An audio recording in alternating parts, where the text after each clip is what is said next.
Ketika antum sedang disakiti orang lain, maka Anda memiliki 3 pilihan cara untuk membalasnya. Ketika Anda disakiti, sakit itu kayak ngenes banget. Dan mohon maaf ya, kadang-kadang kan kita kalau ada orang curhat itu kita sekedar memahami curhatannya dari tulisan. Dalam keadaan boleh jadi perasaan yang dia tumpahkan di dalam curhatannya itu melampaui sakitnya dari sekedar apa yang dia tulis. Maka kadang-kadang kita juga perlu memahami sih ya yang semacam itu. Nah maka begini, ketika Anda merasa tersakiti, maka Anda ada 3 cara pilihan untuk membalas. Dan semuanya boleh, dan Anda tidak berdosa, serta bukan aib. Faham ya? Boleh, tidak dosa, dan bukan aib. Artinya memang syariat memberi Anda pilihan itu.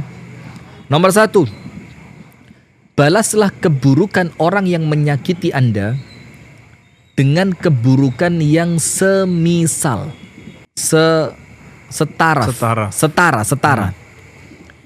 Jadi misalkan Anda dipukul pipi, balas pukul pipinya. Anda diribah, balas dia ribah. Anda misalkan dihina, balas hina dia. Boleh enggak? Boleh. Loh Ustaz, kok ajarannya membalas? Karena memang begitu. Supaya orang yang melakukan tahu bagaimana rasanya orang yang tersakiti karena perbuatan dia. Maka boleh nggak dibalas? Boleh. Apa dalilnya? Allah Ta'ala berfirman, wa jaza'u sayyi'atin sayyi'atum mithluha.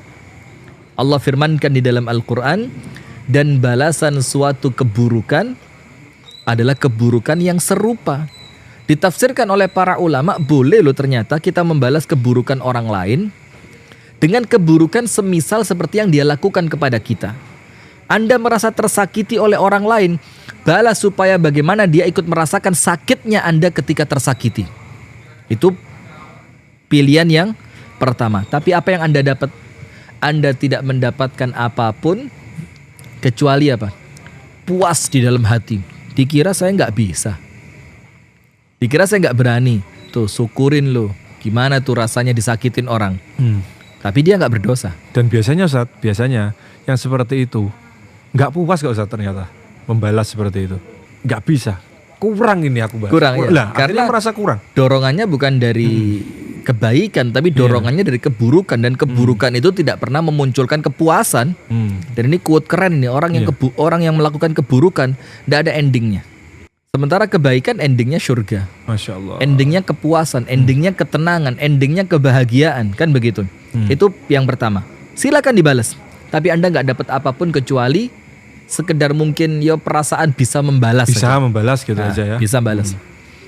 Cara yang kedua, ketika Anda disakiti orang lain, Anda punya pilihan apa?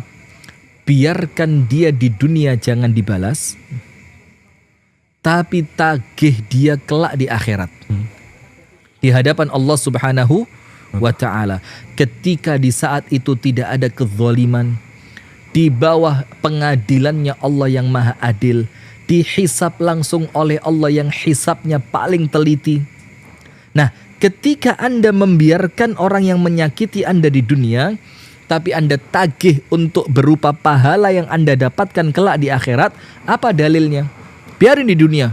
Kamu menghina saya, udah biarin, nanti di akhirat kita ketemu. Gitu kan? Oh, kamu ambil duit saya, udah biarinlah di dunia, nanti biar di akhirat Allah yang mengadili.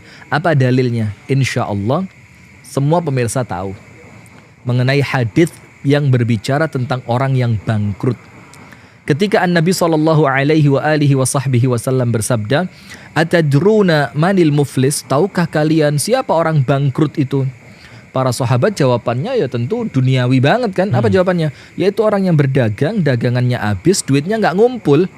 Rasulullah bilang, minus sudah, minus tenaga, minus tempat, segala macam minus. Rasulullah SAW mengatakan, bukan itu yang saya maksud. Al-muflisu min ummati, orang bangkrut dari umatku adalah mereka yang datang pada hari kiamat membawa pahala sholat. Anda sholat kan? Membawa pahala puasa, tentu Anda puasa kan? Membawa pahala sedekah, Anda juga sedekah. Baca Al-Quran, Anda baca Al-Quran. Bawa pahala haji umroh, Anda lakukan semua itu.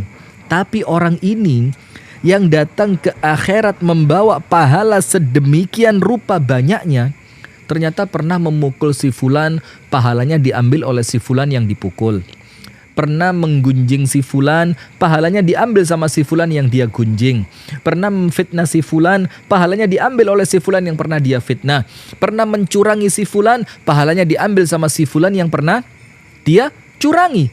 Dan datang berbagai macam orang-orang yang pernah dia zalimi untuk menuntut balas kepadanya di hari kiamat. Kalau pahalanya habis, sementara yang nuntut masih banyak, maka Allah jadikan dosanya orang yang terzolimi ditanggung oleh orang yang menzolimi. Insyaallah. Ini pilihan kedua. Sabar sejenak di dunia, tuntutnya di mana? Di akhirat. Ya sedikit lebih baik dibanding yang pertama.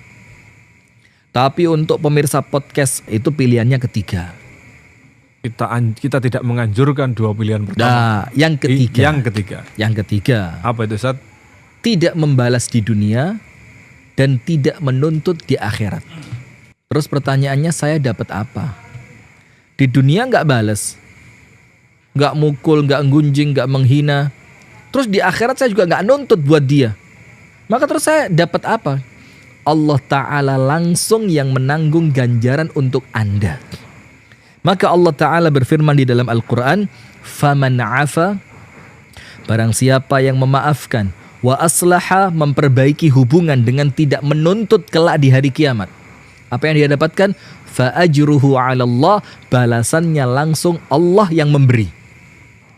Misalkan begini, apabila antum ana sakitin, terus antum nuntut ana, Allah kasih dari kezoliman yang ana lakukan kepada antum pahala cuma secangkir. Ini ukuran kezoliman yang saya lakukan, Anda dapat pahala 1 cangkir dari kebaikan yang saya lakukan. Ini kalau nuntut. Kalau tidak nuntut, Allah kasih 1 galon kebaikan. Tentu lebih besar 1 galon kan. Nah, itu ada 3 pilihan ketika Anda merasa tersakiti oleh orang lain. Balas, atau biarkan dunia tuntut akhirat, atau biarkan dunia jangan tuntut akhirat. Dapat apa? Allah langsung yang akan memberi ganjarannya. Nah, misal begini, Ustaz. Kalau misalkan ya kita dizalimi orang. Misalkan dizalimi, terus gini, Ustaz. Iya. Ya Allah, karena doa orang terzalimi kan makbul, Ustaz ya. Betul. Terus kita ngomong, ya Allah, saya dizalimi dengan posisi saya yang dizalimi ini, saya gunakan untuk berdoa kepadamu, saya ingin diganti dengan surga. Jadi itu gimana, Ustaz? Itu termasuk kepada pilihan yang mana? Jadi dia juga dia mengabaikan orang yang dizalimi. Itu masuk pilihan yang ketiga. Ketiga ya. Dia Boleh tidak membalas dan dia tidak menuntut. Dan itu sebenarnya beda kasus kan. Ini kasusnya keutamaan orang yang ketika tersakiti, terzolimi, itu kan disebutkan oleh An-Nabi SAW di antara 3 doa yang tidak tertolak itu doaul mazlum, doanya orang yang teraniaya. Maka ketika kita teraniaya, kita punya 1 kesempatan doa terijabah. Maka sayang sekali kalau doa yang mustajab ini kita gunakan untuk berdoa yang jelek kan. Kenapa tidak kita gunakan waktu yang mustajab ini untuk berdoa dengan doa yang baik? Ya Allah, kuatkan kesabaranku, ya Allah berikan keistiqomahan kepadaku, ya Allah masukkan aku ke dalam surga tanpa hisab dan tanpa adab. Diterima nggak sama Allah? Diterima karena dia posisinya apa? Terzalimi. Tapi mungkin nggak gini, Ustaz. Ini pertanyaan lanjutannya. Kita mengabaikan orang yang menzalimi kita. Iya. Mungkin nggak ini? Ternyata orang ini juga karena tidak bertobat, akhirnya Allah juga tetap menghukum. Tapi kita udah dapat doa yang baik gitu. Bisa mungkin jadi. Karena begini, salah satu di antara dosa di dalam riwayat yang sahih yang Allah segerakan balasannya di dunia sebelum di akhirat itu kezaliman. Maka urusan dia bakal dibalas atau tidak sama Allah, itu urusannya dia dengan Allah. Urusan dia dengan kita, saya memaafkan atau tidak. Kalau saya memaafkan, maka urusan dia dengan saya selesai. Tapi urusan dia dengan Allah belum tentu selesai. Berarti ngeri. Karena dia menjalankan apa yang Allah larang kan? Iya. Nah, maka ketika tidak ada tobat, tidak ada penyesalan, tidak ada istighfar, tentu dia pasti akan mendapatkan balasan lain dari Allah Subhanahu wa ta'ala. Dengan kata lain, orang yang zalim itu dia sedang memiliki 2 dosa berarti, 2 kesalahan. Betul. kepada manusia dan kepada Allah. Betul, Berarti memang harus begitu. tuntas semuanya ini. Harus tuntas. Tapi ketika berkaitan dengan manusia, yang didahulukan minta maaf ke manusianya. Nah, sekarang kita masuk Ya. ke sikap. Sikap. Sekarang begini pemirsa. Ini justru inti dari pengajian kita di malam hari ini ya. Biar kemudian senyum ini tetap merekah di bibir saya. Ini kan kiasan ya, artinya bagaimana kita ridho, kita tetap husnudzon, kita tetap optimis, tetap semangat, walaupun kemudian kita dalam keadaan terluka. Yang pertama, ini poin yang keren-keren sekali saya rasa. Nomor 1, yakini bahwa orang yang tersakiti orang lain, tersakiti oleh orang lain, pada hakikatnya dia sedang diuji oleh Allah lewat orang tersebut. Siapapun orang itu. Siapapun. Maka misalkan saya disakiti oleh tetangga saya, maka memang sengaja Allah kirimkan dia sebagai ujian buat saya kan. Saya sedang terkena musibah. Sementara di dalam hadis yang sahih, Rasulullah SAW bersabda, "Man yuridillahu bihi khairan yusib minhu." Barang siapa yang Allah inginkan kebaikan untuknya, maka Allah berikan kepadanya musibah. Itu poin pertama. Berarti ketika kita tersakiti, kita kena musibah, ini Allah sedang menginginkan kita baik. Sementara keinginan itu ketika Allah yang menginginkan, pasti terjadi apa enggak? Pasti terjadi. Pasti. Idza arada syai'an ayyaqula lahu kun fayakun. Tidak ada yang mustahil bagi Allah. Ketika Anda terkena musibah, apapun, Anda disakiti orang, sakit hati banget karena omongan orang, karena hinaan dari orang lain, karena fitnahan dari orang, maka ingat saat itu Anda sedang diinginkan kebaikan oleh Allah datang pada Anda. Sementara yang menginginkan Allah, maka pasti kebaikan itu akan datang. Nah, maka ketika kebaikan itu sedang dinantikan kedatangannya dan pasti datang, maka untuk apa Anda menangis kan? Saatnya Anda apa? Tersenyum. Poin kedua. Suatu hari Abu Bakar As-Siddiq radhiyallahu taala anhu wa ardahu itu duduk bersama An-Nabi sallallahu alaihi wasallam. Ketika Rasulullah sedang duduk bersama Abu Bakar, maka datang seorang laki-laki mencaci maki Abu Bakar. Abis kamu ini, abis. Dan Rasulullah, apa yang Rasulullah lakukan? Jalisun yatabassam. Rasulullah sekedar duduk, tidak membela Abu Bakar. Dalam beberapa keadaan Rasulullah malah tersenyum. Coba, ini sahabatnya disakitin orang dengan lisannya, Rasulullah cuma apa? Tersenyum. Kemudian ketika falamma radattu alaihi ba'da qawli, kata Abu Bakar radhiyallahu anhu, ketika aku mulai balas orang ini sedikit dari omongannya dia, tiba-tiba apa? Rasulullah berdiri dan Rasulullah meninggalkan saya. Kemudian Abu Bakar kaget, loh tadi saya dicaci maki, saya disakiti, engkau diam. Ketika aku mulai membela diri, engkau berdiri dan engkau pergi. Maka oleh Abu Bakar Rasulullah dikejar, didatengin. Terus Abu Bakar tanya, ya Rasulullah, aku dihina, aku disakiti, engkau diam. Ketika aku mulai membalas sedikit dari ucapannya, engkau berdiri dan kemudian engkau pergi.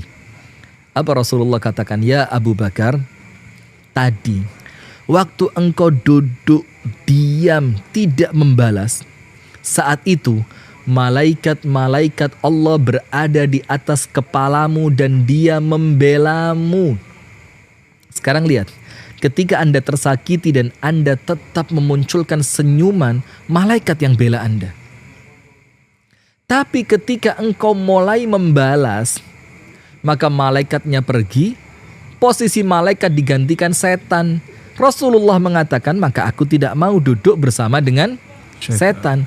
Berarti ingat poin yang kedua, ketika Anda merasa tersakiti, cukup diam, nikmati, yakini bahwa Anda sedang dibela oleh malaikat-malaikat Allah, dan kemudian malaikat-malaikat itu sedang membalaskan keburukan orang tersebut untuk Anda.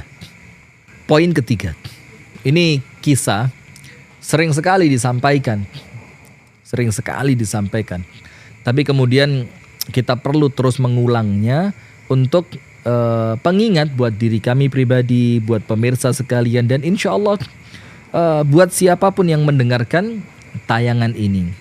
Kisah antara Abu Bakar As-Siddiq yang kemudian putrinya yang notabene adalah istri dari An-Nabi SAW, yaitu Ibunda Aisyah, difitnah dengan fitnahan yang sangat keji, yaitu difitnah melakukan zina, wal'iyadzubillah.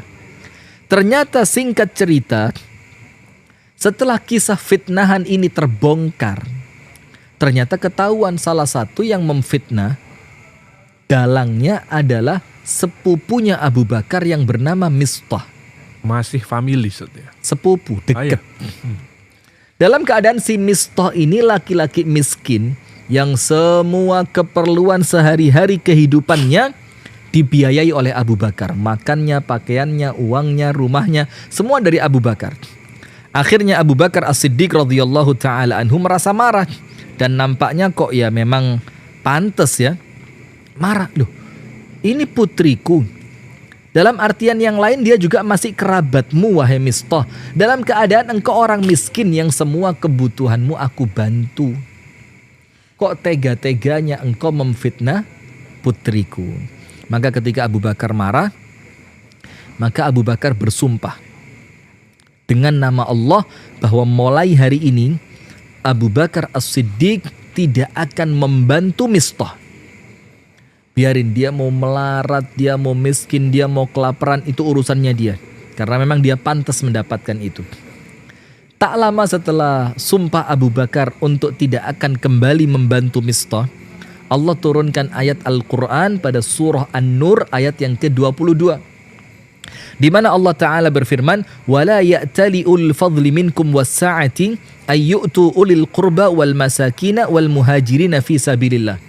Yang artinya kurang lebih, tidak pantas, tidak selayaknya orang yang memiliki keluasan rezeki, orang yang memiliki keutamaan seperti Abu Bakar, itu bersumpah untuk tidak mau membantu kerabatnya, untuk tidak mau membantu orang-orang miskin, untuk tidak mau membantu para muhajirin.